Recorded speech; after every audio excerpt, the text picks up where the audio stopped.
My name is Lindsay Thurman, and I am in Louisville, Kentucky. I was diagnosed with idiopathic pulmonary arterial hypertension in 2008.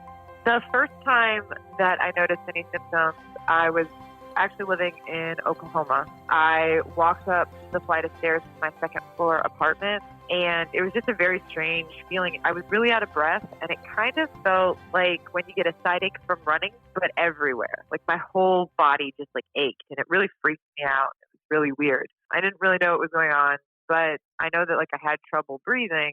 And so I, for whatever reason, thought, oh, well, maybe I'm out of shape. So I started working out. I got a bike and rode my bike everywhere. It just kept getting worse and worse, which seemed, counterintuitive. I thought if I worked out, I should be getting better.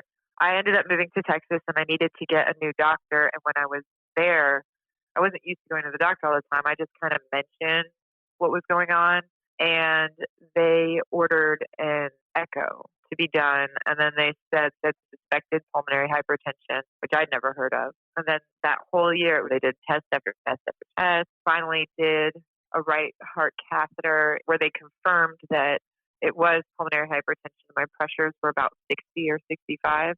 They said there was no cause or anything. So back then they called it primary pulmonary hypertension. Once they found out that I had pulmonary hypertension, I lived in Abilene, Texas. I was married at the time, and my ex-husband was in the Air Force. So we were in Abilene, Texas, which is a pretty small town. They didn't have any specialists or anything. The closest big city was Dallas. So they sent me to a specialist in Dallas, and I went down there. I spent the whole day there. They wanted all their own testing.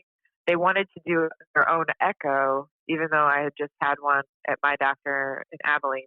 I remember the echo was last minute, and we kind of ran out of time, and they said, well, we'll just do it really quick, and then you just go home, and we'll call you with the results.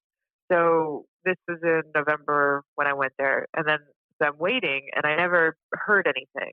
And at this point, I wasn't used to doctors, really. Nowadays, I go to the doctor all the time, so I would know that if I didn't hear back, I would call them and ask why. But a couple months went by, and it wasn't until February that I finally called and asked, what am I supposed to do now? The lady who answered, guess who I was, and I said I was wondering about my test results, and she said, oh, they came back normal, which was very confusing. So I was like, okay. So I asked her, what should I do now?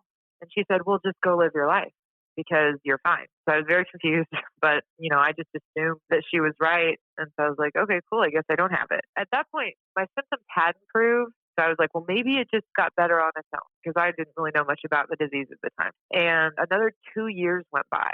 In the winter of 2010, I started passing out when I would work out or even just from small things. One time I walked to the car and ended up passing out on the sidewalk. So I went back to the doctor. At first, they did a stress test on my heart, which was very strange. And then they ended up doing another echo. And they were like, oh, looks like you have pulmonary hypertension. They did another right heart cath. And at that point, my pressures had gotten up to 90. So they sent me back to the specialist. And when I got there, I remember the doctor kind of said something like, oh, yeah, I remember we saw you a couple of years ago. And then you just never came back. I didn't say anything because I was young and confused. That was when I actually got started on treatment, was the second time I went to see the specialist. The next time they checked my pressures, they had gone down to around 30 or something. Then I moved back home to Louisville, and I started seeing my current specialist, who I think is just super amazing. My pressures had started to climb back up. It's just kind of been like, we're good for a while, then my pressures will start to increase, so we'll add another medication. So it'll go back down, and then eventually after a couple of years, they might start to go back up. So now it's just kind of playing the game of trying to keep things as low as possible. My symptoms have been pretty well managed. At this point, I know a lot more. I know how to take care of myself, and I kind of know my own personal limits as far as what I can do when I have to take my time, if I need to take a day off work to make sure I don't overextend myself.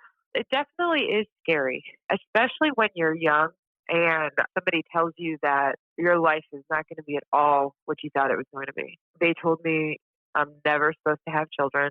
My first doctor actually told me I would probably be dead by 31, but I'm now 34 and doing just fine. It's very scary having no idea what your life is going to look like because most people have at least some kind of idea what they want their life to look like. My advice would just be take it one day at a time because even though it's different, it can still be a really great life. Just because you might have some physical limitations doesn't mean that there aren't other things that you can still enjoy. I definitely recommend allowing yourself to be upset sometimes. It is unfair and it is hard to see people live completely normal lives and not have all the problems that you have. And it's okay to feel bad for yourself every once in a while, but it's important to just kind of take your moment, be upset about it, and then be like, okay, I'm not going to let this ruin my whole day, and then move on with your life. Because it's important to enjoy everything that you can, because you only get one life. Might as well do the best you can with whatever you have. I know one of the things with women especially, the childbirth thing is really hard, because especially when you get diagnosed so young and you don't have kids, it's very difficult to realize, like, oh, I'm never going to get to have kids. But I will say I used to want to have kids. I've since kind of accepted that that's not going to be a part of my life. I'm personally not interested in adoption, mainly because just knowing my physical limitations, I'd rather not do it than do it poorly. But I now have 3 nieces, and I teach high school math, so kind of get some fulfillment in that area with being an aunt and with teaching. So there are other ways that you can fulfill that maternal drive that you may have felt or possibly still do feel. Some people do adoption, which is totally great, but you can still find fulfillment in other ways. I'm Lindsay Thurman, and I'm aware that I'm rare.